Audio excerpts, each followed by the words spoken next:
harus mengingat prospek. Ketika kita bergaul di Stadion Karebosi, upacara bersama hari yang paling dekat hari Kebangkitan Nasional, sebelumnya Mei itu 2 Mei Hari Pendidikan, kan sering ya kita kumpul. Kalau di daerah itu antar ASN itu sering itu kumpul, kalau di pusat agak jarang gitu.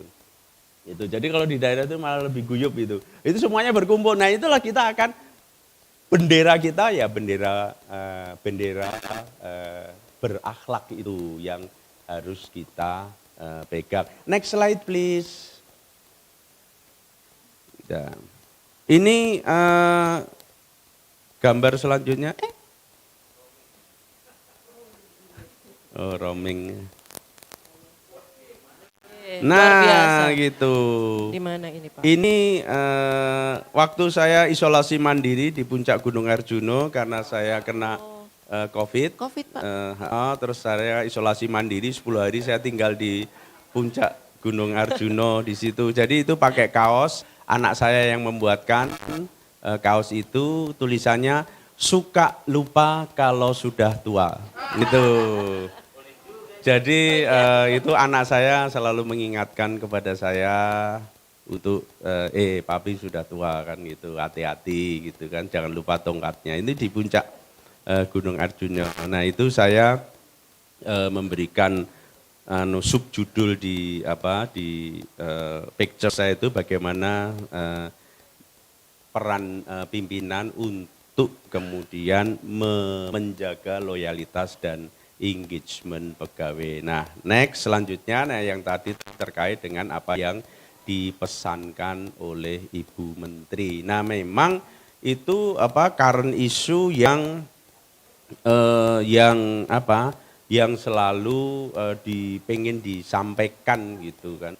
Bagaimana kita dengan situasi sekarang ini, dengan berbagai hiruk pikuknya, dengan berbagai dinamikanya di dalam masyarakat, bagaimana kita itu menjaga gitu, bagaimana kita menjaga kita tetap stay humble gitu, tetapi kemudian apa yang menjadi peran kita itu kita laksanakan dengan sebaik-baiknya gitu. Jadi ini saya mengambil beberapa slide dari acara kemarin di rapat pimpinan Badan Pendidikan Pelatihan Keuangan. Saya melihat ada slide yang bagus, saya minta izin ke yang punya untuk saya boleh copy paste, silakan Pak gitu kan, untuk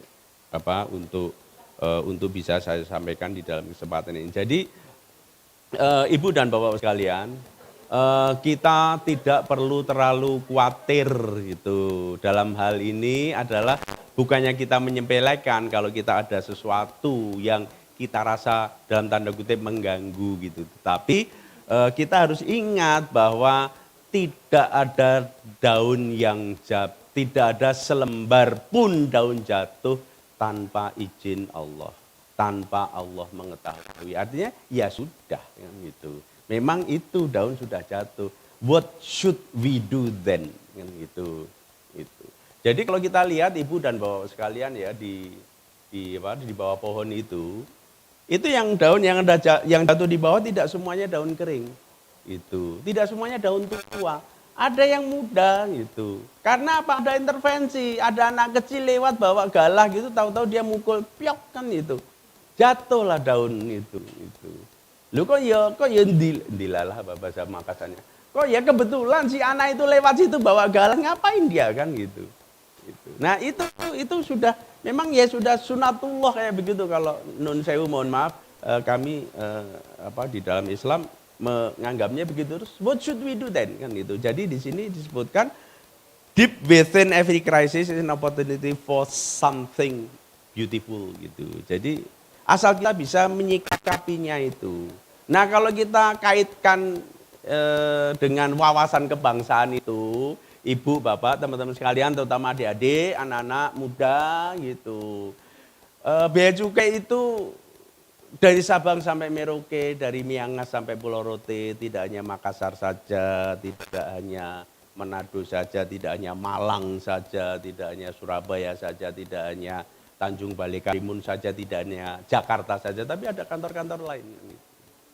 Kantor-kantor lain yang kita bisa suatu saat kita akan bisa ke sana gitu. Bu Eva udah deg-degan gitu. Jadi gitu. Jadi apa? Ya kita ya kita harus melihat itu sepanjang benderanya itu masih NKRI kan gitu. Nah, ini yang kemudian perlu kita keeping in mind gitu ya, di sini disimpan, oh iya kan itu. Dan semuanya ada, saya di Aceh, di Balikpapan dan tempat lain. Saya belum pernah bertugas itu Bali, Nusa Tenggara Barat, Nusa Tenggara Timur. Kalau dolan sering gitu kan, tetapi bertugas di sana menetap itu saya satu-satunya yang belum itu daerah itu Bali, Nusa Tenggara Barat, Nusa Tenggara Timur gitu. Yaitu NTT. Orang bilang, oh nasib tidak tentu. Tapi sahabat saya almarhum Pak Joko Mursito ya, Bu Eva, siapa Pak teman Bu Eva? Pak Joko Mursito ya. Waktu itu kepala kantor Kupang itu. Saya pernah berkunjung ke sana, beliau mengubah NTT nasib tidak tentu itu menjadi nikmat tiada tara. Gitu. Luar biasa. Gitu. Jadi itu tergantung kita itu mindsetnya kan itu. Saya selalu bilang gitu bahwa hidup kita ini sebenarnya baik-baik saja Ibu Bapak sampai kita mulai membanding-bandingkan gitu. Jadi hidup kita ini baik-baik saja gitu. Sampai kita mulai membanding-bandingkan itu. Begitu kita mulai banding-bandingin, sering kita itu yang kita bandingkan adalah sesuatu yang kita pengen punya, bukan yang kita perlu punya enggak, yang kita pengen punya. Itu. Kita bandingkan, kita tidak pernah berpikir apa yang kita sudah punya itu nggak pernah kita berpikir itu kita anggap itu sebagai taking for granted itu sudah hakku kan, dan kita lupa gitu bahwa bukan itu bukan hak kita, itu titipan naik kan, itu titipan saja dari Allah dan Tuhan itu bagaimana kita menjaganya gitu. Jadi sebenarnya kita yang bikin kita resah itu kan gitu, oh penak ya saya juga gitu Pak Un, penak ya tempatnya penak terus, bukan tempatnya penak terus, tetapi saya selalu dimanapun ditugaskan saya merasa penak kan gitu, itu saya menikmati gitu. Jadi nah Bu gitu, Eva juga jadi katanya, seperti Pak. Bu Eva juga gitu, meskipun di Makassar ya tetap menikmati Makassar kan gitu, selalu benar yang iso nganti pensiun aku neng Makassar kan gitu. Jadi apa? Kita tidak perlu bilang, enak ya Tanjung Priok kan, udah Soekarno-Hatta maksud saya Soekarno-Hatta, Pelabuhan Laut Soekarno-Hatta, bukan Bandara Soekarno-Hatta, jadi harus komplit nanti Bu Eva kalau ngisi itu ya, jadi jangan sampai nanti kecatat tuh Bu Eva pengen pindah ke Bandara Soekarno-Hatta kan itu, padahal maksudnya Pelabuhan Soekarno-Hatta gitu. Jadi itu teman-teman sekalian ya, jadi setiap kesulitan kita itu pasti ada opportunity. Istilah saya itu ada ruang yang bisa kita lakukan untuk perbaikan itu. Nah, ini yang mungkin challenge saya kira itu Mas Hamka itu. Yeah. Nah, ini nanti akan bisa ngobrol sebenarnya Mas Betul. Hamka nanti suaranya kayak ngopo kan gitu kan Iya, itu Pak. milenial pengen tak rungokke kan itu. Mumpung pas ini Pak, Mumpung timingnya pas itu karena Tadi saya Bapak, di dalam iya. kamera kan nggak mungkin ngampleng saya kan gitu. Karena ada di kamera kan Iya. gitu. Jadi mumpung ini timingnya pas, Jadi langsung kita sambut ya. Karena tadi Bapak sudah sampaikan NTT itu adalah nikmat tiada tara. Jadi intinya adalah bagaimana kita menikmati segala hal yang terjadi di kehidupan kita. Saya juga termasuk Pak menikmati Pak, di Makassar ini saya nikmati baik-baik. Ya Bu Eva? Oke, langsung saja kita sambut, beliau adalah salah satu pegawai milenial di kantor Bea Cukai Makassar. Saat ini menjabat sebagai pemeriksa Bea dan Cukai Ali pertama. Mas Hamka, kami persilakan. Ya, langsung saja silakan Mas Hamka. Silakan duduk. Jadi Mas Hamka ini adalah salah satu pegawai fungsional ya, PBC ahli pertama di Bea Cukai Makassar. Beliau pernah memperoleh mutasi di Pangkalan Sarana Operasi di Pantoloan, Pak. Kemudian di Pabean C Tual, Bea Cukai tipe Madya Pabean C Tual. Kemudian saat ini di Bea Cukai Makassar. Nah, menunjuk tadi dari cerita Bapak mengenai NTT itu Pak, dan bagaimana cara kita mensyukuri dan menikmati, sepertinya kurang afdol kalau kita belum mendengarkan cerita penempatan dari Mas Hamka. Nah, ada hubungannya dengan ini Pak soalnya. Silakan Mas Hamka, kami berikan waktu. Terima kasih, izin Pak, izin Pak Menarko, izin Pak Saidi, Pak Zeni, dan seluruh pejabat yang ada di sini dan di online, Pak Kanwil dan yang lain, dan semua rekan-rekan. Alhamdulillah, saya diberi kesempatan di sini untuk menceritakan bagaimana sih saya dulunya bertugas sebelum di Makassar. Pertama saya ucapkan terima kasih kepada Allah Subhanahu Wa Taala karena diberikan kesempatan ini dan terima kasih kepada Allah Subhanahu Wa Taala karena hari ini kita bisa berkumpul datang ke kantor dengan niat mencari rezeki kepada Allah Subhanahu Wa Taala karena ini adalah kewajiban kita, yaitu mencari nafkah buat keluarga kita. Apabila kita niat dari rumah dengan tulus karena Allah, insya Allah pahalanya akan mengalir terus. Masya Allah. Dan apabila kita ada kecelakaan, seumpamanya sampai di kantor dengan selamat, yakinlah kita akan dapat pahala mati syahid insya Allah. Masya Allah, luar biasa. Saya harus bersyukur pada Allah Subhanahu Wa Taala karena sewaktu saya besar dan lahir di Bea Cukai itu di PSO Pantoloan. Dan saya lahir di PSO Pantoloan, maksudnya pertama saya jadi CPNS itu di PSO Pantoloan. Kurang lebih saya 15 tahun di sana. Begitu banyak pengalaman di sana saya bisa dapat. Tapi saya akan bercerita bukan di Pantolannya dan insya Allah. Saya akan bercerita bagaimana waktu saya ditugaskan di KPBC Tual. Di mana saya dapat mutasi itu sementara saya patroli dan saya lagi patroli, alhamdulillah dapat kabar mutasi. Teman-teman bingung mau bikin selamat atau enggak. Karena penempatannya Promosi ya Mas ya? iya promosi ya. Antara senang dan ya sedih gitu. Karena kenapa senang? Alhamdulillah berarti instansi kita, berarti pejabat-pejabat memberikan kepercayaan saya untuk bisa promosi. Itu yang membuat saya senang dan yang membuat saya sedih lagi dan lagi harus jauh dari keluarga. Karena Tual itu mungkin teman-teman kurang ada yang tahu, mungkin ada yang pernah bertugas, ada yang belum tahu Tual di Maluku dan jauh, sangat jauh dari sini, luar biasa lah, bisa 2 kali naik pesawat ya, transit dulu gitu ke Ambon. Di sana Pak, di Tual saya mulai dari tahun 2020 sampai 2023 awal. Alhamdulillah, saya di sana bertugas 3 tahun yang menurut saya banyak pengalaman yang bisa saya ambil dan saya di sana 3 tahun di sana itu Pak di Tual, kantor Tual ada 2 pos saya dan ada pos bantu dan pos pengawasan. Di situ luar biasa. Saya ditempatkan pertama di Somlaki di Kepulauan Tanimbar. Di Kepulauan Tanimbar itu kalau kita naik kapal feri itu Sabuk Nusantara 2 hari 1 malam. Kan? Luar biasa lamanya ya, jauh dan sampai di sana dengan suasana yang indah gitu ya. Sebelumnya saya pernah ke sana, tapi patroli dan saya alhamdulillah di PSO Pantolon sudah bisa dari mana dan Aceh sampai Merauke saya sudah pernah patroli dan alhamdulillah. Mabuk nggak itu Mas? Mabuk. Kirain enggak. Tegang, mabuk terus saya. Sudah lama 15 tahun tapi sering masih muntah-muntah juga Bu. Itu alam, jadi suatu kewajaran bagi kami. Dan singkat cerita saya di mana? Izin dan saya di Somlaki, kerja kami itu sosialisasi rokok ilegal, mendorong ekspor gitu kan. Tapi karena COVID kami nggak boleh kemana-mana. Jadi kami di rumah, di COVID ini di sana alhamdulillah Pak di Tanimbar itu zonanya hijau. Jadi bebas kita pergi ke mana? Ibadah gitu. Ya sempat tegang kita karena teman-teman saudara-saudara kita yang Nasrani itu dapat fatwanya nggak boleh ke gereja, sementara kita di MUI menyatakan boleh. Jadi ada pro kontra, alhamdulillah tapi kita diterima, boleh masjid. Singkat cerita saya di sana Pak, saya sosialisasi rokok selama saya di sana kurang lebih 5 sampai 6 bulan, alhamdulillah saya nggak pulang.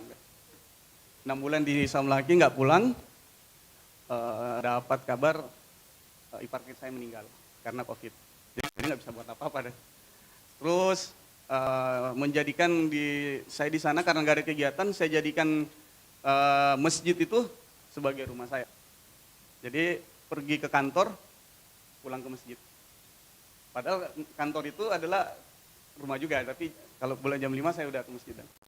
Singkat cerita sama di sana, karena biar enak gitu ya kehidupan, jadi biar nggak terasa sampai krisisnya itu sudah luar biasa. Dan kami pas habis sholat subuh kalau nggak salah, ada anak muda datang ke kami, dan saya biasa sama imam 3 orang kan, minta tolong dinikahkan.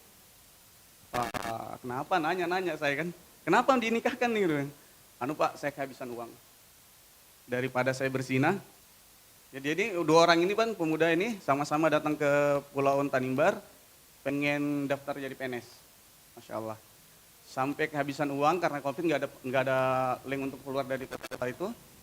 Mereka daripada masing-masing kos, mereka maunya satu kosan. Tapi takutnya jadi fitnah, mereka mau jadi satu. Kami bingung dan mau ke kemana? Di Kemenak nggak bisa karena persyaratannya nggak sesuai. Ya akhirnya kami singkat cerita, saya dan Pak Ustadz itu, Pak Imam juga karena masih muda, bingung. Bang, saya ini gimana nih? Kita ini sama-sama nggak pernah nikahin orang gitu ya. Sama-sama yang cuma tahu dinikahkan. Tapi saya tanya, tahu ininya? Saya bilang, ya tahu gitu ya. Sudah, kita telepon aja orang tuanya. Jadi kami suruh tulis namanya, nama orang tuanya, dia anak keberapa. Untuk mensinkronkan bahwa betul orang tuanya. Dan alhamdulillah singkat cerita, benar orang tuanya dia. Terus kami ini, akad nikahnya di kosannya dia, saya sangat sedih. Melihat orang yang satu kosan, saya tanya, ini sudah ada makan belum? Kami udah enggak makan sudah berapa hari. Memang di rumahnya cuma bungkusan Indomie. Waduh, kacau. Kosannya sangat murah, 150.000, ingat saya itu. Akhirnya saya panggil kepala sukunya, karena di sana ada kepala suku Buton, sama kalau di Makassar KSS dan. Nah, jadi saya minta tolong, ini warga kalian gitu kan, tolong dibantulah bagaimana baiknya cari keluarganya terdekat, ternyata enggak ada. Singkatnya kita dinikahkan itu bingung nih mau acara di mana gitu kan, masa nggak ada acaranya. Sedih sekali juga cerita bernikah, dengan akad nikahnya tuh maharnya kalau nggak salah itu seperangkat alat sholat, bukan dibayar tunai dan dibayar cicil. Jadi juga diutang gitu.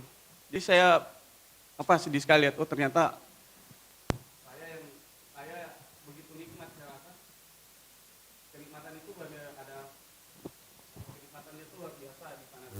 Saya bisa pelajaran bahwa masih banyak orang yang susah ternyata. Masih banyak yang orang susah di luar sana. Jadi singkat cerita, saya di Somlaki selama 6 bulan sambil dakwah dan ngisi waktu saya itu setelah kami dilonggarkan untuk bersosialisasi, saya sosialisasi rokok di sana. Sosialisasi rokok akhirnya terus mulai berkunjung lagi. Di sela-sela itu saya tidak pernah melupa bahwa ini adalah saat yang tepat untuk keluar dari zona nyaman gitu. Jadi saya waktu mutasi itu kena mutasi dan santai aja gitu. Karena saya sudah biasa meninggalkan keluarga sewaktu saya di Pantoloan. Saya sudah diajar di Pantoloan itu bagaimana cara meninggalkan dunia sebelum meninggal dunia. Dan di sana diajarkan saya di Pantoloan nggak berkomunikasi dengan keluarga selama seminggu. Jadi saya anggap ini adalah saya belajar untuk meninggalkan dunia sebelum sewaktu-waktu betul saya meninggal dunia. Karena sewaktu-waktu saya akan, kalau bukan istri saya yang saya tinggalkan, saya akan ditinggalkan oleh istri saya. Jadi sudah kebiasaan ini saya dibawa ke Samlaki, terus saya dibawa ke mutasi lagi ke Dobo, dan di Dobo di sinilah yang paling saya banyak berkarya. Di sana diterima oleh warga sana. Saya selama waktu perjalanan kalau dari Tual ke Dobo itu dan 18 jam. 18 jam kita perjalanan dari Dobo ke Tual. Dan kapalnya itu cuma ada hari Selasa dan hari Kamis kalau nggak salah. Saya bertanya-tanya di Dobo itu gimana kehidupannya. Wah di sana tuh sering, ya namanya timur, sering minuman kerasnya tuh ada gitu ya. Dari pagi, siang, malam, jadi itu. Tapi bagusnya kehidupan di Dobo, walaupun banyak dengan kebiasaannya itu, beda dengan di kota, Bu. Di Makassar baru minum 1 botol, mabuknya kayak 3 hari 3 malam gitu ya. Sementara orang di sana minum berapa botol nggak ada. Karena terbiasa ya? Karena terbiasa, itulah kebiasaannya. Dan saya tanya, apakah yang minum ini semua muslim nggak? Agama? Bilang, iya semua gitu. Waduh, saya udah mulai berpikir gimana saya datang, sudah jauh-jauh, nggak bisa buat apa-apa gitu. Karena pesan Ustadz saya teman saya, imam saya di Masjid Pantoloan, Ustadz Ali dan Ustadz Ngata bilang gini, sangat beruntung Pak Hamka bisa dimutasi keluar daerah. Karena Pak Hamka bisa mengajak orang ke dalam kebaikan, bukan cuma di Kota Palu saja. Tapi bisa lagi sekarang sampai di Tual, sampai di Dobo, sampai di Somlaki. Dan perkataan itu saya pegang betul, karena ada satu hadis mengatakan, atau Rasulullah SAW, barang siapa yang mengajak dalam amal kebaikan, akan mendapatkan pahala kebaikan, tanpa mengurangi pahala orang yang mengamalkan itu. Jadi asbab hadis ini, dan nasihat-nasihat orang-orang lama di Tual, di Pantoloan, saya amalkan. Jadi kegiatan kami di Pantoloan, di Tual itu, di Dobo, pertama sosialisasi rokok ilegal, di pelabuhan, di ABK-ABK-nya, di toko-toko, terus mendorong ekspor dan kita CVC, terus sosialisasi juga bagaimana menjadi pengusaha BKC, karena di situ banyak yang jual minuman. Terus ke instansi lain juga yang terkait, meminta datanya, seperti itu. Masya Allah, luar biasanya sana dan sewaktu saya diizinkan itu, untuk itu, waktu saya masih dijemput teman kan masih berdua jadi belum berani, nggak enak sama teman, takutnya dia nggak siap gitu Pak. Itulah kegiatan saya di sana. Jadi pada saat Mas Hamka di sana itu pengguna atau pendaftar NPP BKC meningkat berapa, Mas? Masya Allah ya. Itu jadi sebenarnya waktu menjadi apa ya, mensosialisasikan itu antara kewajiban dan hati Pak ya. Mengajak orang untuk menjual minuman yang sementara di agama kami tuh di Islam melarang gitu ya. Jadi ya inilah kewajiban gitu ya. Saya ambil tapi tetap saya edukasi dan saya tanya apakah apabila dia muslim saya jelaskan hukum bagaimana menjual minuman gitu. Tapi kalau dia tetap enggak. Tapi alhamdulillah di sana rata-rata yang daftar itu orang yang non muslim dan meningkat sebanyak 18 selama 3 bulan. Dalam 3 bulan mendapat 18 pendaftar NPP BKC. Luar biasa, tepuk tangan. Jadi dengan seperti itu. Ya, jadi Mas Hamka sudah menceritakan bagaimana caranya mensyukuri dan menikmati penempatan di Tual di Pulau Aru. Kepulauan Aru. Bagaimana caranya kita bersinergi dengan masyarakat, membaur dengan masyarakat. Saya dengar itu ada ada koneksi juga dengan pemuka-pemuka agama yang lain ya Mas? Oh iya siap Bu. Jadi gimana tuh ceritanya tuh? Jadi setiap saya sosialisasi rokok ke pelabuhan Mbak, itu saya sempatkan untuk sekali lagi untuk mengajak untuk kebaikan. Setelah sosialisasi rokok, bagaimana rokok ilegal itu, terus saya juga sosialisasi pentingnya iman dan amal soleh. Jadi saya ajak ABK-nya, apalagi dia muslim, saya ajakin waktu, saya minta waktunya 5-10 menit menjelaskan pentingnya itu beriman, pentingnya itu sholat, pentingnya itu baca Al-Quran.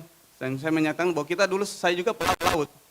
Bagaimana kita mengisi dalam berlayar itu dengan mengaji, sholat gitu kan, berbicara. Karena di dalam Islam saya bilang, dan sampaikanlah kalau saya bicara sama kaptennya, tolong tanggung jawab kapten itu luar biasa. Jadi tolong sampaikan ke ABK-nya bahwa pentingnya iman dan amal soleh. Terus kisah ini banyak yang lihat Pak. Mulai dari kan di pelabuhan itu ada polisi, ada tentara, banyak instansi lain. Mereka ngajak ke Pamka, enak banget kok ngomong seperti itu. Maksudnya kok bebas, nggak sungkan ngajakin Rasulullah. Oh enggak Pak, ini suatu kewajiban. Masalahnya banyak saya bilang. Terus dilihat itu sama polisi. Ternyata setelah saya pergi sholat zuhur itu jadi sosialisasi rokok ini bukan cuma di pelabuhan, di toko-toko tapi di masjid juga. Di masjid. Pada saat dakwah. Jadi habis sholat dan pada asar, saya tuh minta tolong jamaah jangan pulang. Tapi tolong dong di sini saya mau sosialisasi rokok dulu. Jadi sosialisasi rokok ilegal. Rokok ilegal di masjid. Luar biasa. Habis sholat pada masjid, terus instansi lain itu saya ajakin juga Masalahnya takutnya kan image masyarakat sekarang itu ke negara Kalau saya pengalaman malah melakukan sosialisasi itu di dalam khotbah. Masya Allah, Itu. lebih keren nih. Di dalam khotbah. Supaya apa? Orang nggak ada yang berani protes kan? Kalau dia protes batal kan itu. Cari masjid lain gitu kan gitu. Jadi saya sampaikan itu. Begitu selesai salam, selesai khotbah, selesai salam saya kabur gitu. Jangan Oh, udah ketemu lagi. Nanti diskusinya lain waktu kalau saya khotbah lagi. Gitu. Lain masjid lagi ya Pak, Iya. lain jamaah lagi. Lagi dia main. Jadi Iya, harus pakai harus pakai trik-trik semua itu dan taktik seperti itu. Jadi Nggak ada itu. protes ya. Jadi Ya, saya juga memang sering ngisi di masjid gitu ya. Tapi lebih banyak sih saya ngisi tempat wudhu itu, bukan ngisi ceramah enggak. Saya ngisi tempat wudhu, jadi saya nimba air itu supaya tempat wudhunya terisi gitu. Jadi, itu jadi iya saya mau ngisi kan itu dibikinnya oh ya ini Pak Uno Ustadz jadi ngisi khotbah oh bukan ternyata ngisi tempat wudhu. Iya dan Jadi Pak, dari cerita Mas Hamka tadi sebetulnya menurut saya itu adalah salah satu strategi saya Pak. Salah satu strategi saja untuk mensyukuri dan menikmati penempatan di Bea Cukai ini. Yang mana kita ketahui Bea Cukai ini kan meliputi pengawasan di darat, di perbatasan laut, pelabuhan-pelabuhan, bandara bahkan yang mana wilayah Indonesia ini sangat luas Pak dan pulaunya juga banyak. Itu tadi Mas Hamka sempat ditempatkan di Pulau Aru juga. Nah saya menyadari bahwa di Bea Cukai ini banyak juga pegawai-pegawai yang mungkin ya secara mungkin psikologis atau mental begitu pada saat ditempatkan di pulau yang bahkan mungkin orang lain tidak tahu bahwa ada pulau itu di Indonesia begitu. Nah ini salah satu strategi saja bagi Mas Hamka khususnya untuk membaur bersama masyarakat dengan adat istiadat, keberagaman beragama, ya, kebudayaan. Nah, itu salah satu strategi. Nah, kemudian yang ingin saya tanyakan adalah kira-kira menurut Bapak strategi apa lagi yang sekiranya bisa sebagai penguat mental dan spiritual juga Pak bagi pegawai-pegawai yang ditempatkan mungkin tidak sesuai dengan keinginannya gitu Pak. Saya kadang-kadang agak sering tidak dipercaya sama orang gitu ya ketika saya mengajak seperti itu gitu kan. Tidak dipercayanya begini. Iya Bapak eselon 2 sekarang kan gitu. Jadi lagunya itu di sini senang, di sana senang gitu. Kalau kami kan eselon 4 ini lagunya kan masih cangkul yang dalam Pak gitu. Jadi agak sulit. Cuma mereka kan sering itu tidak melihat bagaimana sih perjalanan ketika saya sampai ke eselon 2. Kan saya juga dulu bolo dupak juga gitu. Jadi ya melalui dari dasar ya tidak dasar banget lah karena saya masuk S1 kan sehingga saya mulai dari 3A gitu. Dan kemudian untuk yang mulai dari dari 2A tentunya ya semuanya itu kan memang sudah ada bagiannya gitu, sudah ada bagiannya masing-masing, tidak selalu semua kemudian kok terus semua pegawai biar adil semuanya eselon 2 kan itu. 15.117 pegawai ini semuanya eselon 2 kan itu sepertinya adil, tapi ya enggak juga. Kita punya anak 3 orang, laki, perempuan, ukuran badannya berbeda. Kalau kita mau adil ya kita kasih kaos dengan ukuran yang sama, warna yang sama gitu.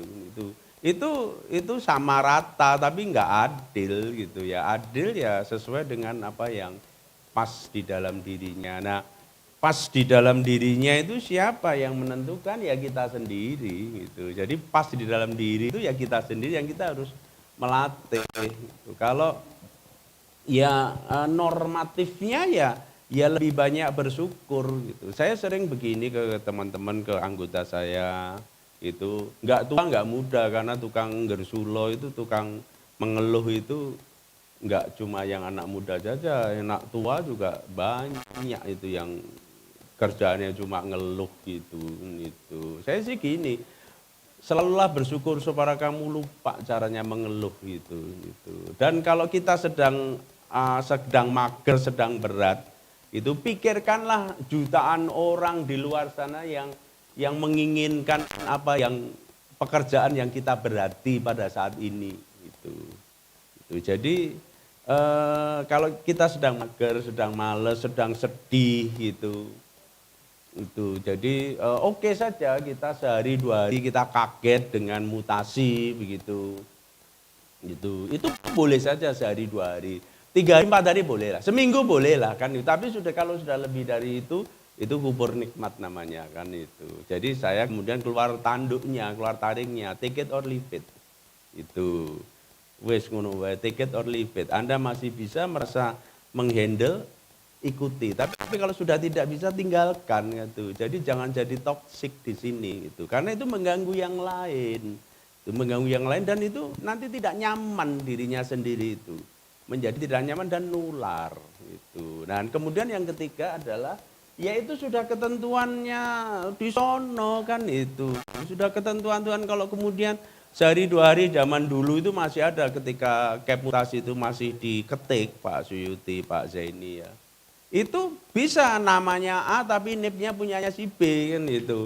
Itu pernah kejadian itu karena ada campur tangan manusia sehingga di tip X anak-anak muda sekarang nggak tahu apa itu tip X gitu. Jadi di cat warna putih gitu. Tip X itu cat warna putih yang dimasukkan ke dalam botol kecil-kecil biasanya warnanya merah. Ada yang bentuknya bulat, ada yang bentuknya panjang. Nah itu namanya tip X gitu. Di kantor saya aja sekarang printer itu sudah nggak ada. Mesin fotokopi itu sudah nggak ada kan. Saya mau fotokopi Pak, enggak punya mesin fotokopi. Lu nggak punya mesin fotokopi. Terus harus gimana itu caranya? Di scan Pak, terus jika Pak harus di scan. Ya sudah nanti dikirimkan hasil scanning itu. Loh, saya nggak bisa baca itu, enggak Pak, itu dikirimkan aja. Nanti kan Bapak bisa buka di gadgetnya. Nah itu perbedaan generasi. Nah itu jadi kalau kita sudah, oh ya sudah kita mutasi itu sudah campur tangan Tuhan di situ gitu. Itu jadi ya Tuhan ya menghendakinya ya take it or leave it gitu.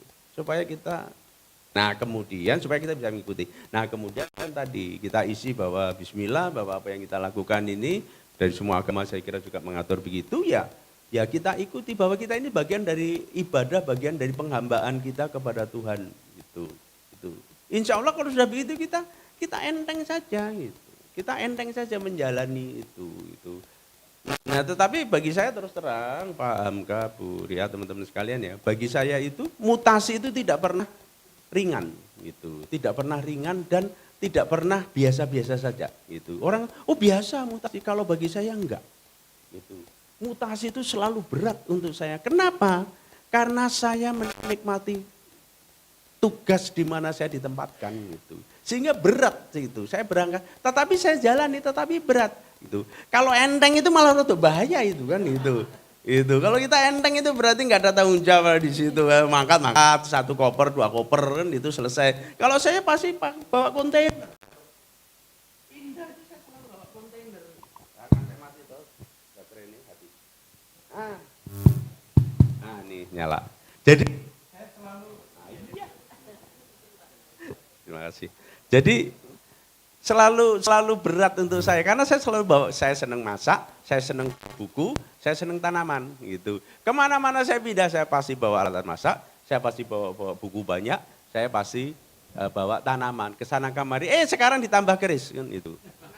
Itu karena saya senang saya koleksi pusaka gitu. Jadi sekarang tambah keris itu. Jadi saya selalu kalau pindah itu pasti 2 kontainer gitu, 2 truk kemarin terakhir, nah ini sebiye meneh kan itu mau keluar pindah lagi kan gitu. Jadi ya, nah itu teman-teman sekalian ya, jadi apalagi sekarang ini ya, sekarang kita dituntut untuk tadi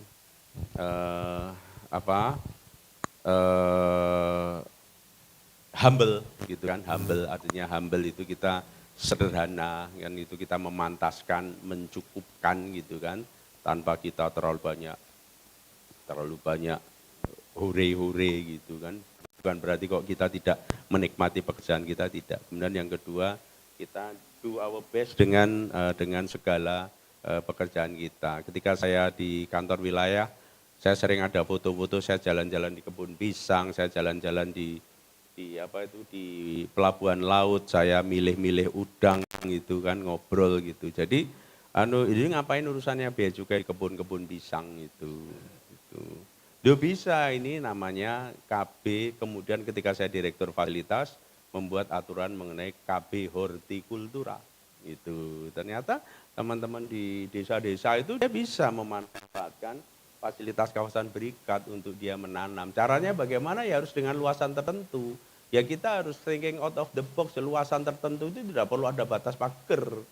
Itu agak susah kalau misalkan di Lampung sana itu tanah itu namanya embung, satu dengan embung yang lain harus dipagar, nanti susah. Kan itu kan plasma gitu. Jadi harus berpikir begitu. Demikian juga ketika kita berada di TPI itu kasihan itu para nelayan begitu dia ngumpulin TPI harganya sangat murah, itu harusnya bisa ditransport keluar.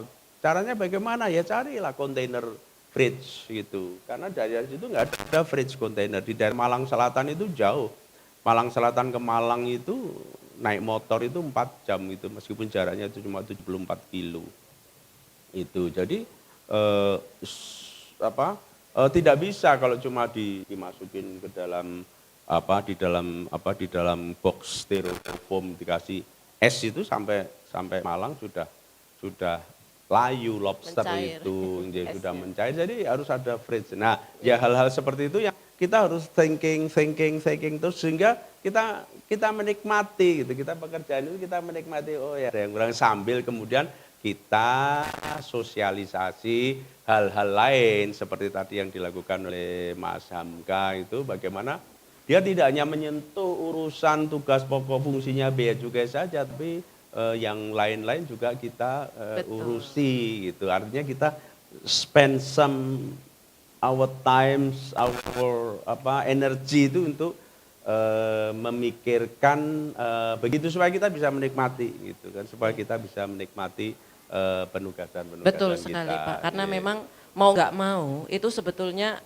penempatan khususnya bagi orang-orang mungkin ya agak susah beradaptasi itu akan menjadi kendala tersendiri, apalagi itu nanti bisa jadi berdampak pada budaya organisasi masing-masing pegawai. Nah, kita selanjutnya Pak, mau diizin kita akan buka sesi tanya jawab. Namun Oke, demikian Pak, Monggo. sambil beristirahat dulu, kita akan menyaksikan terlebih dahulu penampilan dari Maraga Band. Ini adalah salah satu grup musik dari Bea Cukai Makassar, Pak. Kami silahkan rekan-rekan dari Maraga Band untuk tampil ke depan.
Cek. Cek. Cek. Sekali mic, ya enggak mau gitu kan. Tuh. Iya, bagaimana? Aman?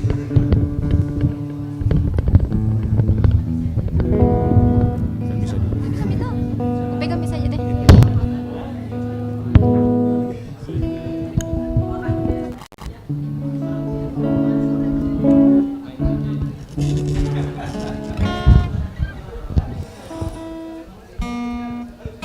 Cek.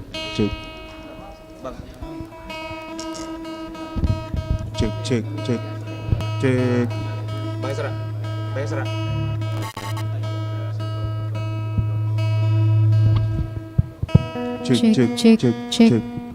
Cek.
Nggak bisa. Makanya tipis-tipis bisa.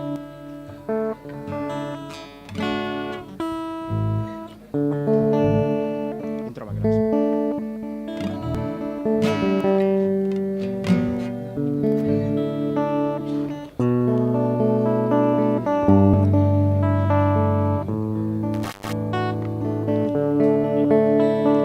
Buat teman-teman yang tahu lagunya, silakan nyanyi ya.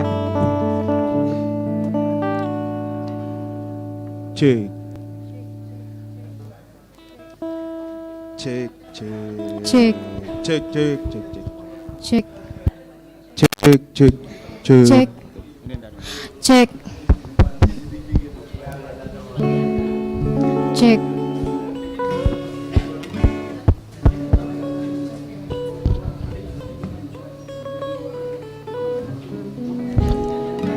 Cek. Cek. Hei, begini. Oke. Maksudnya? Maksudnya apa? Cek, cek, cek.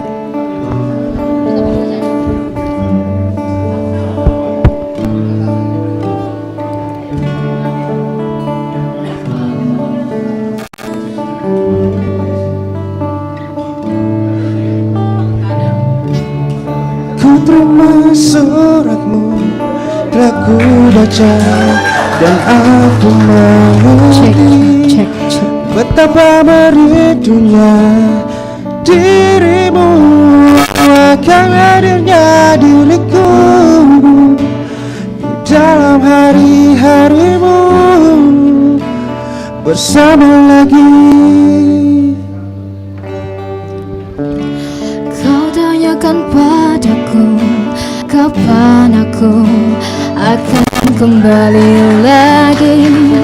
Katamu kau tak kuasa melawan gejolak di dalam dada yang membara menahan rasa pertemuan kita nanti. Saat bersama dirimu, semua kata rindumu semakin membuatku tak berdaya menahan rasa ingin jumpa. Percayalah padaku, aku pun rindu kamu. Ku akan pulang melepas semua kerinduan yang terpendam.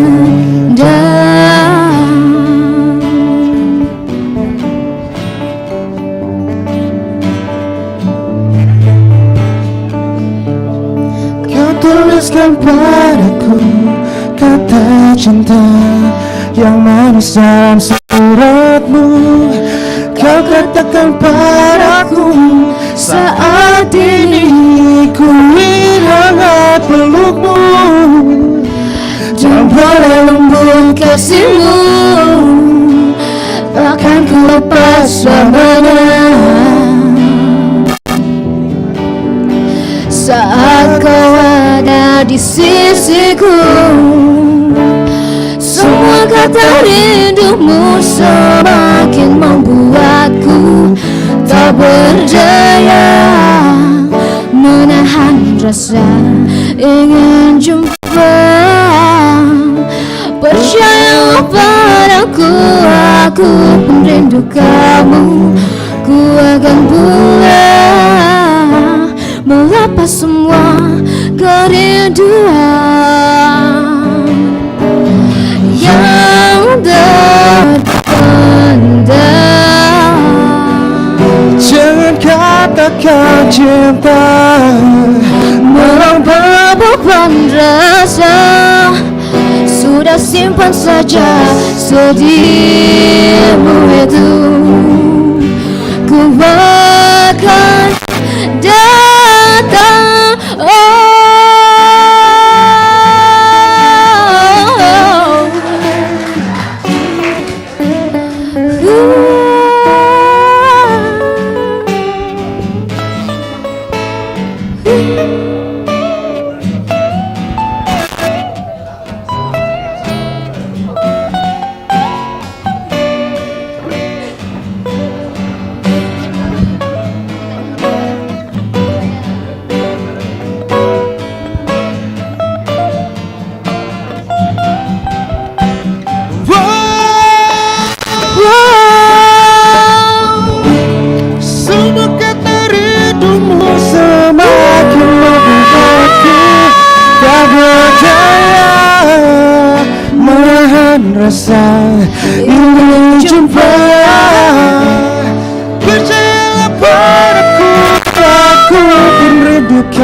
melepas semua kerinduan yang terpendam,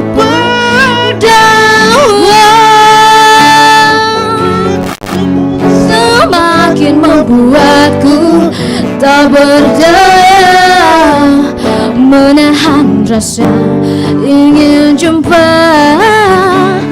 Percayalah padaku, aku pun rindu kamu. Ku akan pulang melepas semua kerinduan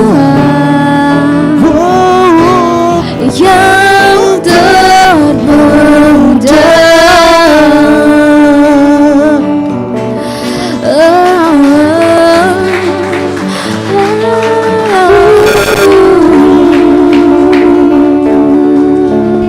Thank you semua. Terima kasih. Udah. Cuma satu.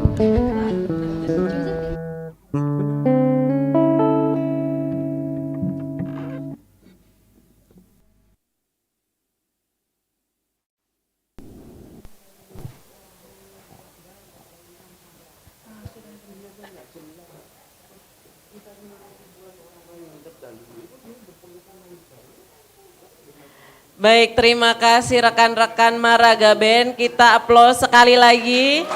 Luar biasa suaranya. Baik, seperti janji saya tadi, karena ini dialog ya, jadi kurang afdol kalau belum ada diskusi di antara kita. Nah, terlebih dahulu saya ingin mempersilahkan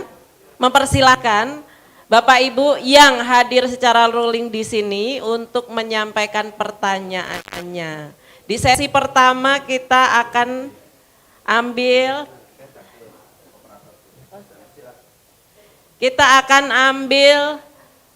3 penanya pertama dari rekan-rekan yang hadir secara luring di lobi Bea Cukai Makassar. Kami silahkan. Ada yang ingin bertanya? Oke, 1. Kemudian ada lagi? Sambil kita menunggu penanya yang lain, rekan-rekan panitia agar bisa menyampaikan mic. Campur Bu, mix.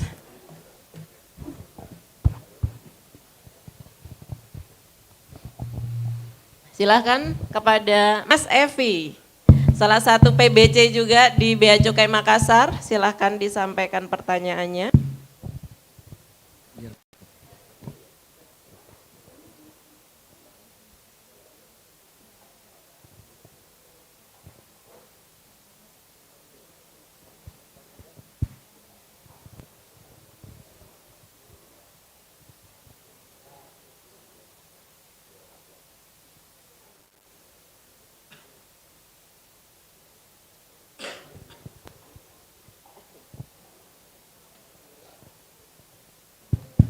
Terima kasih Bu Ria atas kesempatan yang diberikan. Assalamualaikum warahmatullahi wabarakatuh. Waalaikumsalam warahmatullahi wabarakatuh. Yang terhormat Pak Un, salam sehat Pak. Doa terbaik dari kami untuk Bapak. Juga PBC andalan kami, panutan kami. Ini sini Pak, saya selalu berbahagia bisa mendapatkan cerita, kemudian arahan-arahan dari Bapak dalam berbagai kesempatan Pak. Tapi secara pribadi saya terus terang senang dalam berbagai kesempatan bisa menjadi driver Bapak terus terang. Karena di kesempatan itu Bapak banyak bercerita dan itu sifatnya private. Dan mungkin sedikit saya share Pak yang didengar orang lain. Bapak senang datang ketika diundang oleh anak buah dalam acara pernikahan Pak. Sampai Bapak sudah menyebut 80 sekian gitu Pak, saya lupa persisnya. Kemudian ada yang sampai bersusah payah Pak, naik kereta yang Bapak turun sendiri, sewa angkot dan sampai ke tempat yang pelosok, tempatnya jauh sekali Pak, sampai bersusah payah. Nah dari situ saya melihat bahwa Bapak sangat mengenal kami Pak. Pertanyaan saya Pak, bagaimana Bapak melihat keberagaman kami dari sudut pandang, Bapak sudah jalan lihat kami kan dari segi sudut pandang banyak ini Pak, latar belakang kami berbeda ini Pak. Bagaimana Bapak melihat ini sebagai bagian dari transformasi bea dan cukai untuk ikut serta menjadikan Indonesia emas nantinya Pak. Itu yang pertama Pak, izin. Kemudian yang kedua, saya ini termasuk dan beberapa kali termasuk generasi yang hidup dalam istilahnya demokrasi yang terpimpin Pak. Dalam artian syamdan, perintah gitu kan. Kemudian suatu waktu kita masuk kantor pasti ketemunya Pak Un. Di seluruh Indonesia ketemunya Pak Un. Kan melihat Bapak, kan itu yang dulu kami rasakan seperti itu Pak. Cuman sekarang ini kan ada perbedaan Pak dari waktu itu Pak, walaupun belum terlalu lama juga Pak. Sekarang kita sudah mulai bebas untuk mengungkapkan apapun.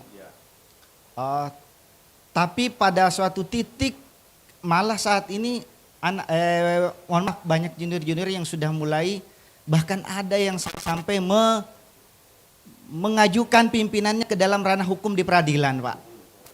Ini sementara kita sepertinya mengagungkan transformasi yang ada saat ini, termasuk dengan Kemenkyu 1 yang kita jalankan saat ini Pak. Sementara pekerjaan kita tetap masih ada. Kamu jam 11 malam dari perintah senior nih, kamu jam 11 malam periksa kapal, ya berangkat. Pekerjaan itu sampai saat ini masih ada dan perintahnya masih direct Pak. Kamu berangkat jam 11 malam, nggak ada surat, nggak ada langsung berangkat ke tengah laut kami. Dan pekerjaan-pekerjaan itu sepertinya masih banyak Pak yang saat ini masih berjalan dan tetap harus dijalankan. Nah ini mohon arahan dari Bapak terkait perubahan paradigma ini, perubahan pola berpikir saat ini, supaya kita juga tidak bablas Pak. Dalam artian, masa pimpinan sampai di peradilan kan gitu Pak. Ini menurut saya Pak, saya pribadi kurang pas. Mohon arahan dari Bapak. Terima kasih Pak. Siap. Kita nunggu penanya lain atau langsung dijawab satu-satu? Boleh satu lagi ya. Oh satu Kalau lagi. Oke kita persilahkan. Nah ujung Mbak itu. Di tim atau di YouTube barangkali ada, tolong operator yang ngecek di tim atau YouTube. Iya. Bisa. Ayo. Sambil kita tunggu pertanyaan yang dari YouTube atau Teams, jika ada dari tamu undangan yang hadir secara online kami silahkan juga. Silahkan Pak Rahim. Mohon izin Pak Untarto, mohon izin Bapak para pejabat administrator dan pengawas. Melihat materi tadi terkait budaya organisasi ya Pak. Saya kebetulan pernah juga ditempatkan di Timur. Kadang kami itu antara budaya organisasi dan kearifan lokal, justru organisasi itu lebih berjalan jika kita utamakan kearifan lokal. Seperti itu Pak. Jadi mungkin mohon pencerahannya Pak, bagaimana kita, karena melihat pengalaman Bapak ini sudah di berbagai tempat, dengan budaya-budaya yang berbeda, gimana cara mensinkronkan lah, bagaimana lah Pak, antara budaya organisasi, kita tidak melanggar budaya organisasi, tapi kearifan lokal kita tetap jalan. Mungkin begitu Pak, terima kasih Pak. Thank you, terima kasih. Iya. Oke, ini saya tadi dapat info sepertinya ada Bapak Kakanwil kita Pak. Oke. Pak Jaka. Oh Pak Jaka. Hadir secara online. Yeah. Pak Jaka, selamat siang Bapak. Selamat siang Pak Jaka. Mohon maaf ini saya belusuan ke Mas Suaranya Yudit. belum keluar Pak Jaka.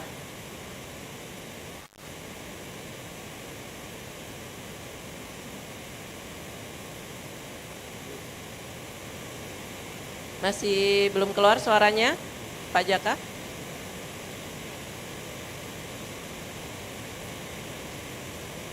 Oh di tim sudah bunyi. Oke.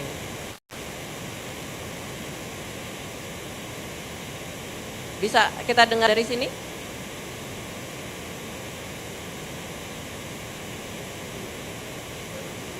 Baru senyumnya yang terlihat, suaranya belum terdengar. Sambil kita tunggu suara dari Pak Jaka.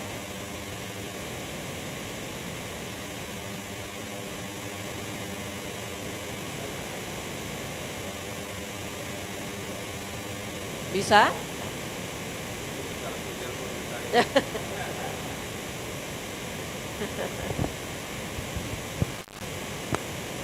Bagaimana teman-teman?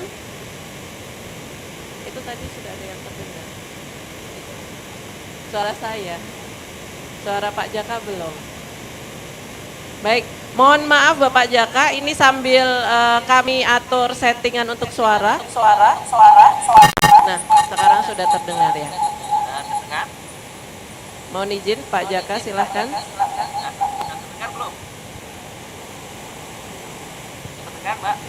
Ya, sudah Pak. Meskipun agak kecil ya. Tadi laporannya dari online di Maluku terdengar.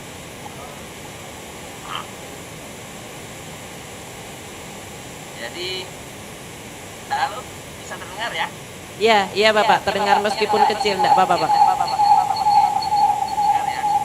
Mohon maaf dulu Pak Muntarto nih, narasumber kita yang kita sangat hormati dan sangat kita banggakan. Karena saya juga mau izin dulu junior dari Solo ini, Mbak Ria. Siap. Jadi harus sungkem dulu sama senior. Dan saya berterima kasih sekali tadi Pak Untarto bisa membawa kita kepada suasana yang luar biasa, terutama mengingatkan integritas kita dalam pelaksanaan tugas ya, dan lain-lain. Dari pengalaman,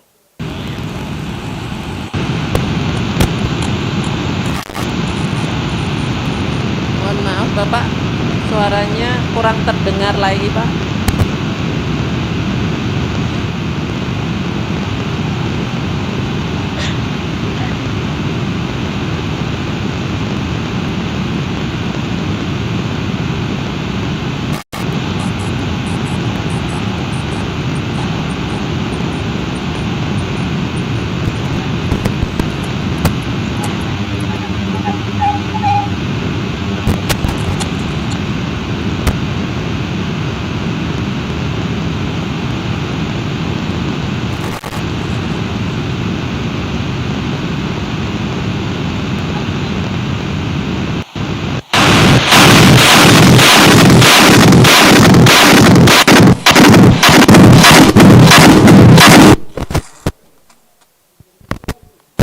Iya. Mohon maaf Bapak. silakan yang lain dulu. Iya. Yang penting suaranya terdengar. Oh, masuk ya, masuk ya, masuk ya. Iya masuk Pak, masuk Pak. Pelajaran yang sangat berharga dari yang sudah disampaikan kepada teman-teman luar biasa, mendapat pelajaran yang berharga dari beliau. Dan jangan lupa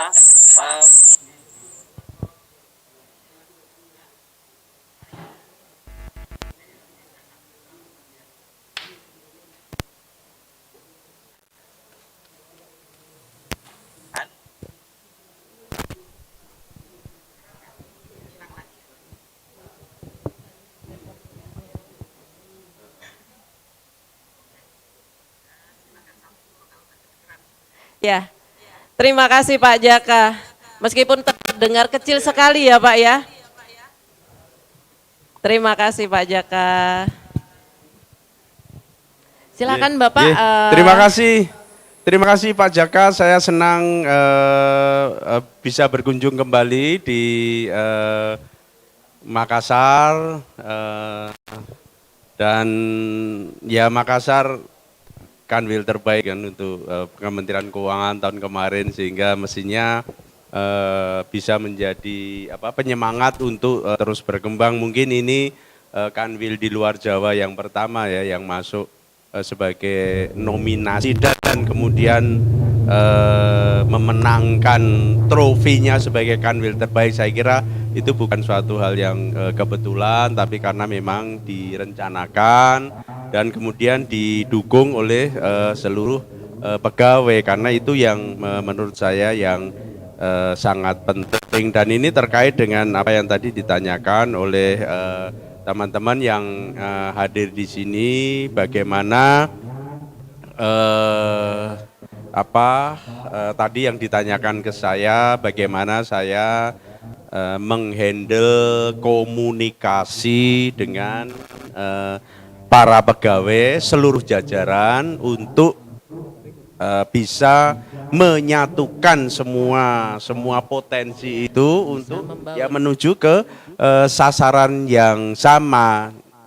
Dan salah satu diantaranya adalah kita menggunakan istilah kita kalau kita akan melayani customer.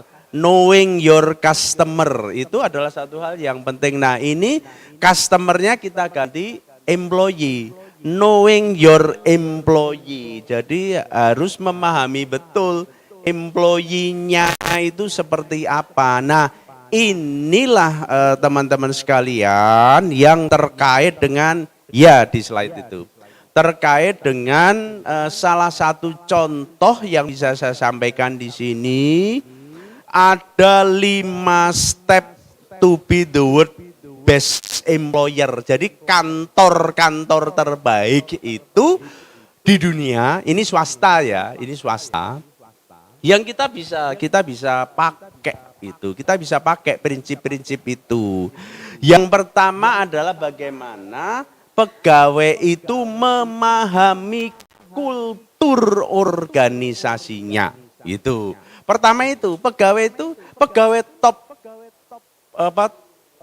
top company in the world itu yang pertama itu para pegawainya itu memahami kultur organisasi. Kultur organisasi saya itu seperti apa sih? Itu. Nah kalau kita di Bea Cukai tapi tadi ditanyakan kita kulturnya ya siap dan siap salah dan gitu kan. Karena kita tahu betul gitu kan bagaimana kultur itu kemudian dibangun di situ. Gitu. Kultur ya memang maunya begitu, maunya organisasi itu seperti itu. Nah, ini supaya estafet itu bisa mulus dari generasi ke generasi.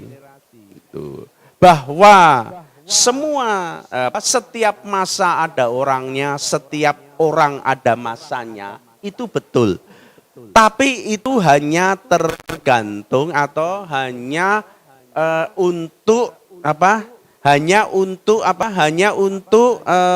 cara itu, hanya untuk cara, tapi tidak untuk value, tidak untuk budaya. Bahwa kita zaman dulu, zaman saya, zaman Pak Zaini itu, kalau ketemu pimpinan itu kita harus hormat dengan angkat tangan, sikap sempurna, dan tidak akan turun sebelum komandan itu membalas, atau kalau dia tidak membalas, dia sudah hilang dari penglihatan kita, baru kita turun kan itu. Nah, sekarang mungkin tidak perlu sampai sebegitu rupa karena memang zaman berubah. Tetapi value penghormatan kita kepada pimpinan, penghormatan kita kepada senior, penghormatan kita kepada orang yang lebih tua dari kita dan sebaliknya.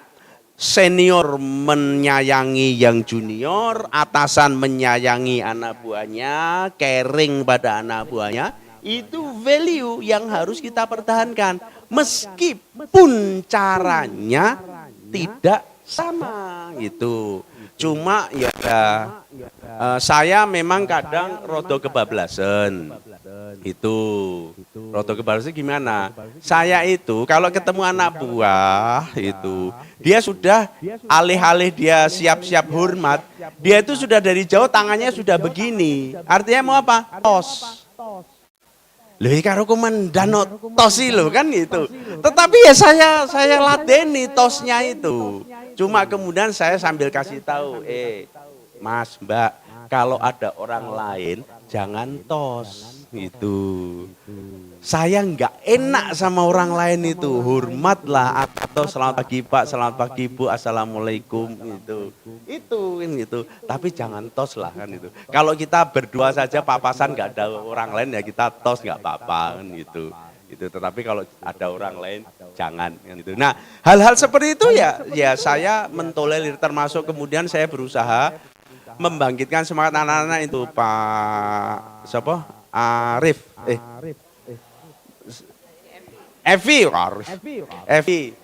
Jadi Arif Evi ada. Pak Evi ya. Jadi yang saya kunjungi kalau pernikahan itu adalah yang mereka private fotonya itu mengenakan seragam. Itu. Jadi yang private fotonya pakai seragam, apakah itu PDH atau PDU itu dan saya diundang itu saya upayakan saya akan hadir. Paling tidak kado saya itu sampai ke sana. Itu. Jadi itu sudah seluruh Indonesia. Jadi bukan 89 tapi 189. Itu dari Sabang sampai Merauke. Jadi ada tempat yang saya harus menggunakan 5 moda transportasi. Itu mulai dari kereta api, angkot, bis, kemudian pulangnya saya naik pesawat, kemudian ngojek gitu kan. Itu salah satu di antaranya. Ya, waktu itu satu rangkaian itu kapal enggak kan itu, tapi di tempat lain kapal iya kan itu gitu. Jadi bahkan saya sampai ke suatu tempat pernah mantainya itu belum mandi. Gitu. Karena itu di kampung gitu. Jadi dia bilang kalau biasanya Pak di sini biasanya mundur 2 jam. Itu. Jadi biasanya di sini saya jam 7 sudah datang karena katanya akad nikah jam 7 karena saya diminta jadi saksi. Itu jam 7. Pengantin perempuannya itu belum mandi karena dia mandinya harus ke sungai gitu. Ayo cepet adusi gini kan itu bentang cepet kan itu. Itu. Jadi atau saya mandikan ya biar cepet itu. Jadi ya itu udah diumumkan di masjid kan, diumumkan di masjid di akad nikah maju jam 7. Bukan maju. Sesuai dengan waktunya, kalau maju kan saya ganggu gitu. Ini tidak memang jam 7 kan. Yo akhirnya semuanya datang gitu kan, alhamdulillah gitu. Lah pengantin laki-lakinya datang pakai foreders. Lalu saya datang naik angkot kan itu. Pengantin laki-lakinya naik pakai foreders gitu. Itu lebih keren manten lanangnya kan itu. Kemudian mereka masuk rombongan 1 bis itu masuk mereka saya malah jadi di depan orang malah saya jadi kayak among tamu kan itu. Nah, itu jadi satu pahami organisasinya seperti apa, kita menyesuaikan. Nanti kalau kita waktunya cukup nanti saya akan setelkan video yang lain yang terkait dengan komunikasi bagaimana pimpinan itu bisa bisa mengkomunikasikan gitu kan maunya gitu. Nah, kemudian yang step yang terakhir ya adalah employer branding. Nah, ini sangat penting. Employer branding itulah yang kemudian tadi yang disampaikan oleh Mas Evi tadi, bagaimana kemudian orang melihat Bea Cukai, orang melihat Kementerian Keuangan, oh standarnya Bea Cukai itu kayak begitu. Standarnya Kementerian Keuangan itu kayak begitu, seperti tadi Bu Ria, padahal saya tidak bermaksud begitu.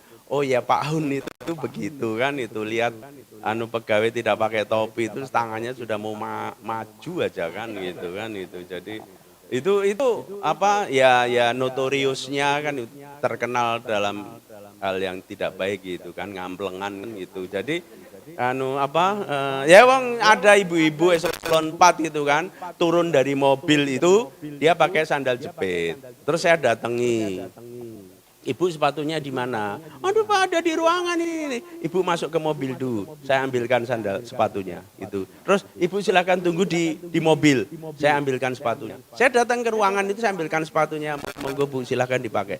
Itu. Silakan dipakai itu. Karena tidak bagus. Ibu pejabat eselon 4.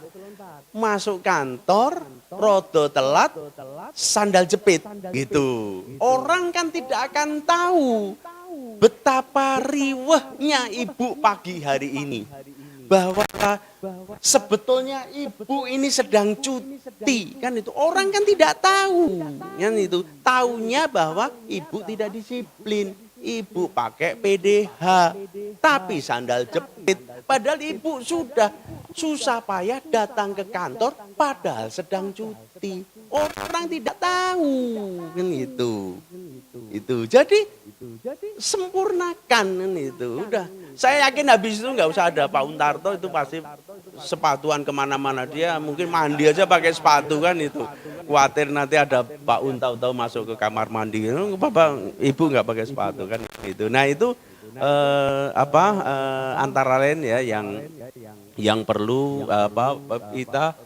kita perlu bangun dan itu bersama-sama. Jadi nggak bisa hanya satu pihak saja. Kemudian terkait dengan ada pegawai yang dia memperkarakan hukum pegawai yang lain, saya juga pernah mengalami gitu kan. Jadi ada anak buah melaporkan ke saya ke Wise begitu kan. Jadi alah iki piye sih kan gitu. Itu jadi ya saya juga gelo sih kan. Tetapi gini, Ibu, Bapak, teman-teman sekalian, saya punya ungkapan itu. Ungkapan saya mungkin mohon maaf mungkin agak kasar ya, mungkin agak kasar. Tetapi ini tepat, itu ungkapan yang tepat. Jangan pernah kalian ludahi sumur di mana kalian masih berharap minum air dari sumur itu. Dan itu. Sekali lagi, jangan pernah kalian ludahi sumur di mana kalian masih selalu berharap air untuk minum. Itu jadi nggak bisa kita itu tidak punya dalam tanda kutip loyalty, itu nggak bisa. Bahwa ada pertentangan sedikit, itu pasti bisa dibicarakan, tetapi jangan ludahi sumur. Itu karena dia tidak menyadari bahwa ketidaksukaannya pada salah satu orang itu kan itu nanti akan berpengaruh pada seluruh organisasi. Orang lain di luar itu tidak akan pernah tahu apa yang terjadi sesungguhnya di antara dua orang itu. Taunya adalah dia adalah sesama orang bea cukai, sesama orang Kementerian Keuangan saling tembak begitu kan, taunya kan seperti itu. Dan itu kasihan teman-teman yang memang dia sudah berjuang semaksimal mungkin untuk dia menjaga organisasinya itu.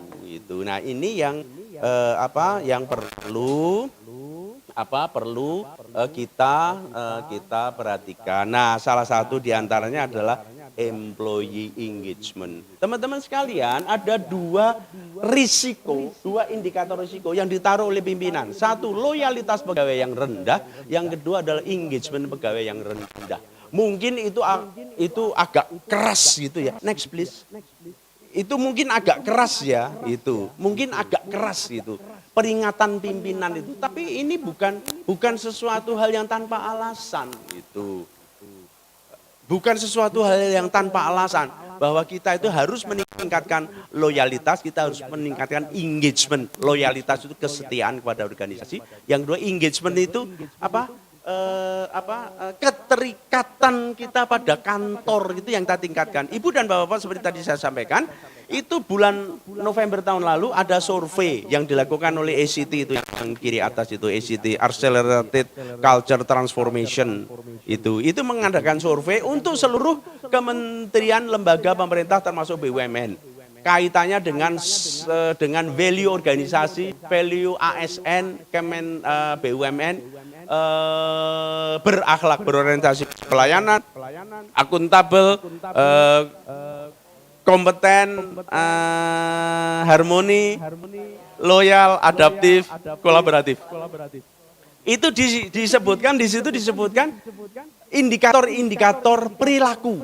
Ternyata Ibu, Bapak, teman-teman sekalian, itu hanya 32,5% responden Kementerian Keuangan yang menganggap bahwa harmoni itu adalah sesuatu hal yang matters, sesuatu hal yang penting gitu. Jadi interpersonal relationship itu dianggap sesuatu hal yang tidak penting gitu. Nah, lebih spesifik lagi adalah peduli dan saling tolong menolong. Itu dianggap itu bukan sesuatu hal yang penting gitu. Kan itu menyedihkan. Kalau di dalam satu kantor kok tidak ada rasa peduli, tidak ada rasa saling tolong menolong, itu kan menyedihkan. Untuk Kementerian Keuangan yang sedang semangat dengan Kemenq 1 kan kita rada shock gitu kan. Meskipun kemudian ada yang, saya tidak paham maksud pertanyaannya kan itu. Karena memang untuk yang lain seperti orientasi pelayanan, akuntabilitas, integritas itu selalu tinggi. Jadi ada yang menganggap bahwa itu kan saling peduli, saling tolong menolong itu sesuatu yang given, yang day to day. Jadi tidak perlu itu kita ungkapkan. Nah, ada yang dalam tanda kutip berargumen begitu. Oke, itu let's prove it kan gitu. Mari kita tunjukkan, mari kita buktikan sehingga nanti di dalam survei berikutnya itu kan kita menjadi bisa lebih menunjukkan jati diri kita. Nah, sehingga itu ditaruhlah sebagai profil risiko kita itu. Profil yang kita harus handle apa sih? bagaimana sih caranya? Nah, ini nanti termasuk teman-teman sekalian, kalau itu kita konekkan tadi, berakhlak dengan iProspect itu ketemu, itu ada di sinergi, itu ada di kolaborasi, dan itu nanti di continuous improvement, itu lacking of proof itu tadi akan ketemu di sana itu. Itu kan rodo bahaya gitu. Dalam rangka kita menjaga tadi keberlangsungan itu value kita ini itu. Nah, next selanjutnya ini beberapa, saya kira ini bukan satu hal yang rahasia ya, artinya ini kan semua orang tahu ya. Itu jadi ini suara-suara pegawai terkait dengan harmoni. Ini open ended questions ya. Jadi orang apa sih yang ingin Anda sampaikan, itu mereka menulis seperti ini, dan ini ketemu hal-hal seperti ini gitu. Jadi harmoni, kolaborasi, adaptif itu ada hal-hal yang dirasakan baik oleh pegawai-pegawai muda maupun oleh pegawai-pegawai tua kan itu. Jadi pegawai muda, pegawai tua itu saling nggak nyambung gitu. Oh ya, yang tua merasa bahwa aku itu saya pakai bahasa Jawa. Saya sudah banyak ngasih tahu, tetapi anak muda kok nggak ngerti kan itu. Yang anak muda, aku itu sudah kayak begini, jungkir balik kayak begini kok tidak ada apresiasi dari pimpinan kan itu. Ya padahal mungkin itu apresiasi sudah diberikan, cuma tidak cocok gitu. Tidak merasa bahwa itu adalah sebagai suatu apresiasi, sebagai satu bentuk perhatian. Karena si pimpinan merasa tidak selalu harus saya sampaikan gitu. Jadi saya dalam hati, nanti saya kalau ditanya oleh pimpinan kantor pusat, aku punya anak buah keren loh, kan itu. Anak buah keren ini bisa dimanfaatkan di tempat-tempat lain yang lebih signifikan. Itu jasa atasan itu, ketika kita pindah ke tempat yang lebih signifikan kan gitu ya. Itu ada jasa atasan di situ, mungkin atasan tidak ngomong gitu. Nah, itu apa kuncinya adalah prasangka baik kan itu. Prasangka baik, insya Allah Ibu, Bapak, teman-teman sekalian ya, kalau kita itu selalu membuat suasana itu 8 jam di kantor itu kurang. Itu 8 jam di kantor itu kurang. Sesuatu hal yang menyenangkan, kita semangat berangkat kantor. Setelika sudah disetelika lagi itu. Sampai telat sampai nyampe kantor kan, saking pengen sempurna datang ke kantor gitu kan gitu. Nanti pulang juga begitu, suruh pulang itu sebentar, nanti dulu kan itu. Gitu. Nah, itu jadi itu suasana kantor. Kalau di Jakarta itu nggak ada buka puasa bersama, itu orang hilang, suruh makan, suruh tinggal di kantor untuk makan aja nggak mau kan itu. Itu sampai bis jemputan itu diambilin semua kuncinya kan itu. Supaya orang itu, mereka lebih suka naik taksi, wis pokoknya pulang, yang penting pulang, males aku naik kantor, semangka jam 3 pagi. Jadi dari jam 3 pagi sudah berangkat kantor kan itu. Nah, itu jadi kalau di daerah buka puasa bersama itu suatu hal yang sangat biasa. Sahur bersama kan itu. Itu sering kantor-kantor dulu waktu saya di Nunukan, di Tarakan, di Balikpapan itu sahur bersama. Itu buka puasa bersama biasa. Di Aceh itu sahur bersama, masak sih kan itu. Udah perkara begitu mateng kan, Pak Kanwil masak semuanya kan nunggu, begitu mateng dibagi adzan subuh. Nah itu. Siapa itu yang adzan kan, sudah dikasih tahu, nggak usah pakai speaker kan itu. Gitu, karena nungguin Pak Kanwil masak kan itu adzan subuh. Rasa di rumah oke kan itu. Kita makan aja. Dulu kan ada riwayat kan itu, katanya Bilal mau adzan itu kan. Terus kata Nabi, Bilal kamu jangan adzan dulu. Itu sahabatmu Ukasah masih makan. Turun kamu. Gitu. Terus Ukasah menyelesaikan makannya, baru kemudian udah selesai dia sudah minum. Silakan kamu adzan. Kan gitu. Nah itu. Jadi artinya apa? Itu wong belum terang benderang, ayam belum berokok, jadi masih masuk. Itu kan. Nah, hal-hal seperti itu namanya, kalau kita sekarang namanya diskresi. Itu namanya diskresi. Saya mengingatkan di dalam Hakordia ini ada 3 hal yang membuat customs bea cukai itu vulnerable to breaching of good of conduct, breaching of integrity principle. Ada 3 hal yang membuat bea cukai itu rawan pelanggaran integritas, rawan pelanggaran kode etik. 1, bea cukai itu memiliki monopoli kewenangan. Monopoli, power tends to corrupt, absolute power absolutely corrupt, kan gitu. Jadi kalau orang punya kewenangan itu cenderung korup, tidak selalu pasti korup enggak. Orang yang kewenangannya mutlak pasti kecenderungan korupnya juga mutlak. Urusan SPBB, surat persetujuan pengorbanan kan bea cukai, nggak bisa instansi lain Kesbang, Linmas, itu Samsat itu dimintain SPBB kan nggak bisa itu. Terus kemudian kita lu mau panjang mau pendek urusan kan itu. Kalau mau panjang ya sudah silakan kan. Kalau mau pendek ikuti kata-kata saya gitu kan. Ya itu kan bahaya. Tetapi saya bilang begini, orang berurusan sama bea cukai mereka itu menjadi lebih agamis. Itu. Kenapa? Begitu dia submit dokumen, dia akan pergi ke tempat ibadah dan berdoa. Supaya dokumennya lancar kan itu. Jadi dia menjadi lebih agamis gitu. Jadi pelesetannya begitu. Yang kedua diskresi. Diskresi itu apa? Di dalam ilmu administrasi negara diskresi itu adalah kewenangan penyimpangan dalam rangka pelaksanaan tugas. Penyimpangan menyimpang untuk pelaksanaan tugas itu menjadi lebih baik. Tapi ada koridornya. Itu. Jadi bukan diskresi orang tidak ada dokumen bablas itu ya tidak, itu bukan diskresi gitu. Itu. Yang ketiga, akuntabilitas kinerja kita masih belum terukur dengan sempurna. Kita PGPS pinter goblok penghasilan sama. PGPS itu pengaturan gaji pegawai sipil. Pegawai yang pinter sama yang nun sewu kurang pinter, itu ukurannya sama. Sehingga sering bikin yang pinter itu sakit hati. Loh aku sudah kerja kayak begini, kemudian sama dengan yang ele-elean itu. Karena atasan langsung dia tidak mengukur akuntabilitas secara sempurna, tepat. Nah ini yang perlu kemudian kita perbaiki di 3 hal itu. Nah satu lagi ting. Nah ini yang paling penting. Engaging the mind, touching the heart. Itu. Kita hati dan pikiran harus menyatu seperti yin dan yang itu. Touching the heart.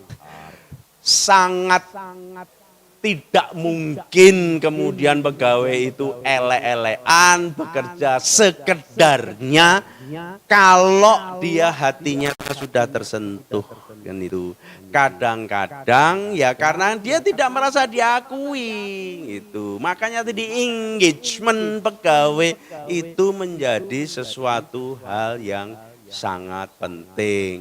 Kita bisa langsung the third last slide untuk menjawab tadi.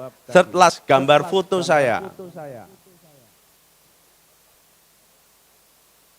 Banyak foto saya, yang paling sangat akhir. Lagi.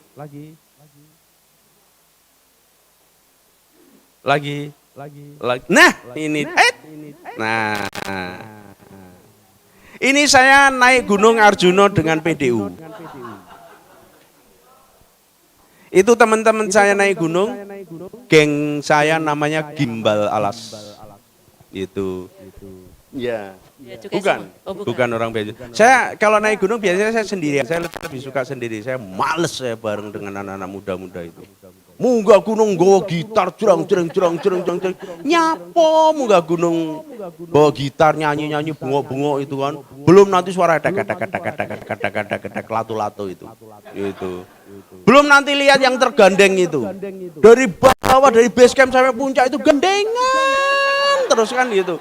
Habis itu pulang bikin status kan itu.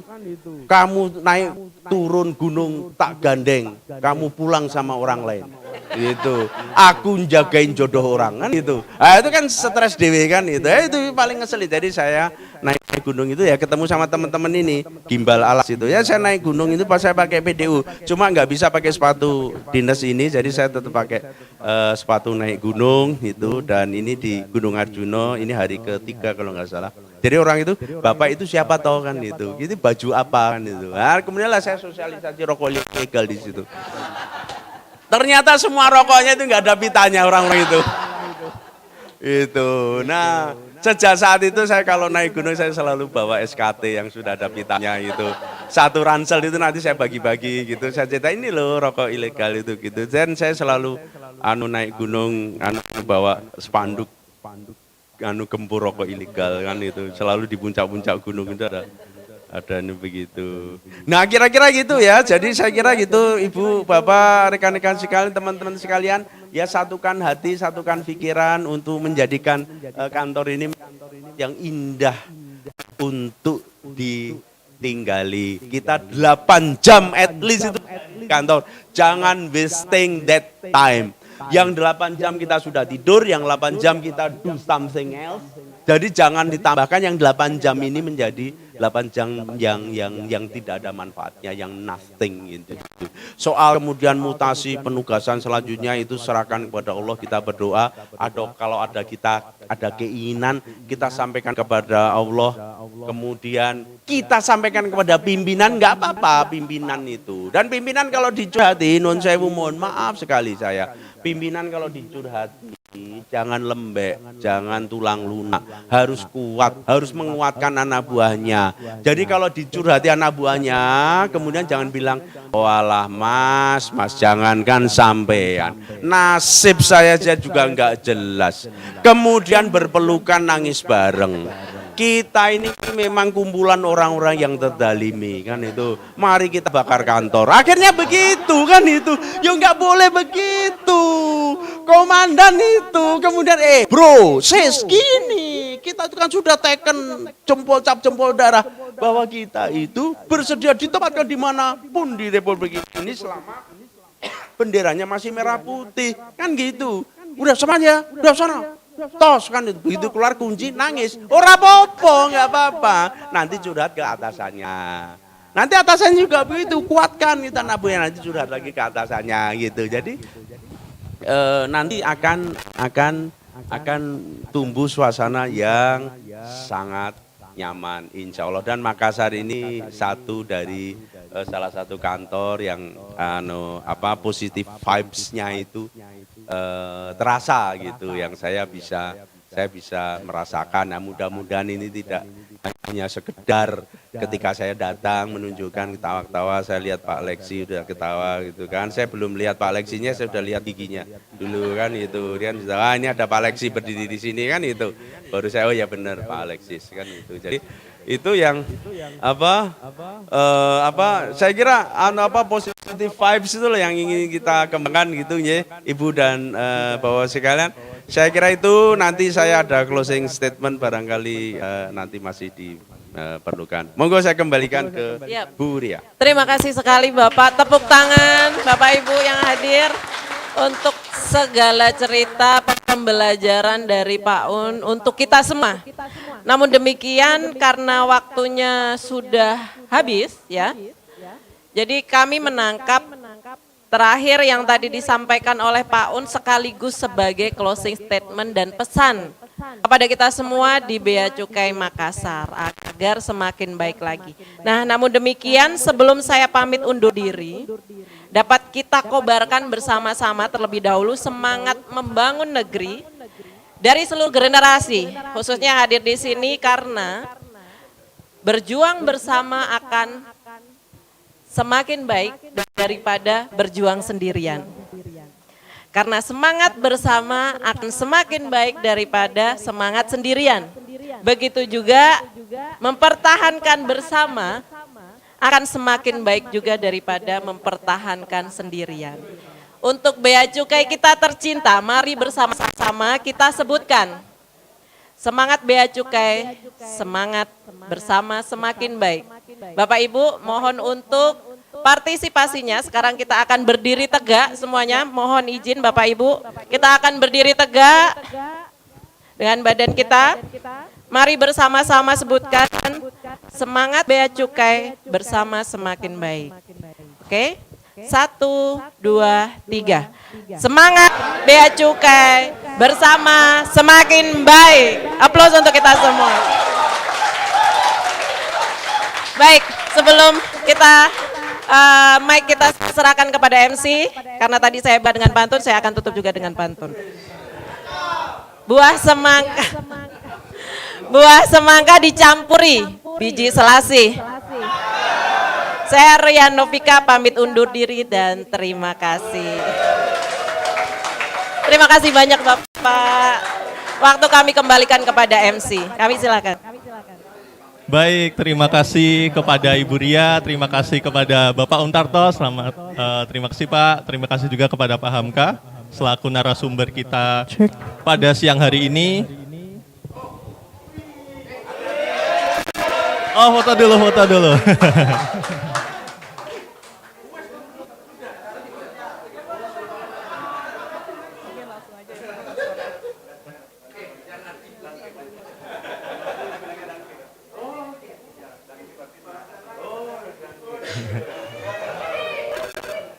Mohon izin Pak Hamka.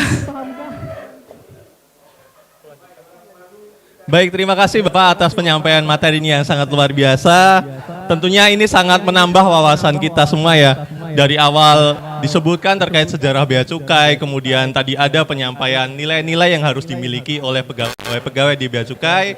Kemudian ada juga tadi pesan terakhir, yaitu jangan menunggu waktu yang tepat, namun tetapkan waktumu dan buatlah ia sempurna. Seperti itu. Berikan aplaus yang meriah. Baik Bapak Ibu peserta, tidak terasa kita telah berada di penghujung acara. Namun sebelumnya mohon izin mengingatkan pada Bapak Ibu yang berada di Teams bergabung secara virtual untuk mengisi presensi yang telah kami sampaikan sebelumnya. Baik, terima kasih kami sampaikan kepada seluruh peserta yang berkenan hadir pada pagi sampai siang hari ini, yang hadir secara langsung maupun secara virtual. Namun sebelum kami tutup, mohon izin tidak lengkap apabila belum ada pantun. Mohon izin dibantu cakapnya ya. Belum. Baik. Ke warung Pak Budi beli bihun. Cakep. Susah dimakan, bihunnya besar. Artinya Senang sekali bertemu Pak Un. Semoga betah di Makassar. baik, kami mewakili panitia mohon undur diri. Mohon maaf atas banyak salah dan kekurangan selama acara berlangsung. Akhir kata, lakukanlah semua dari hati, karena yang dari hati akan sampai ke hati. Wassalamualaikum warahmatullahi wabarakatuh. Baik, selanjutnya Bapak dan Ibu kita akan melakukan foto bersama. Kepada Bapak Ibu kami persilahkan untuk mengambil tempat. Kita latarnya di sini Pak. Jadi mohon izin Pak, Bapak silahkan untuk. Siap. Mohon izin tim dokumentasi, apakah kita pakai kursi?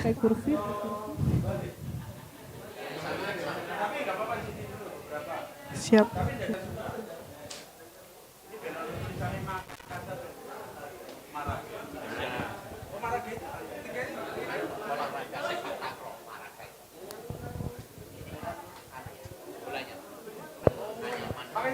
Siap Pak.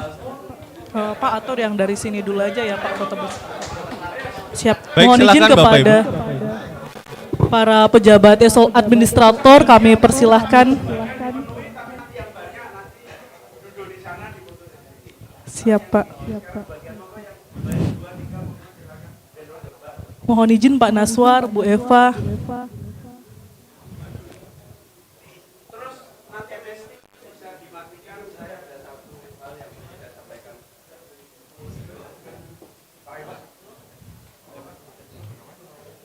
Mohon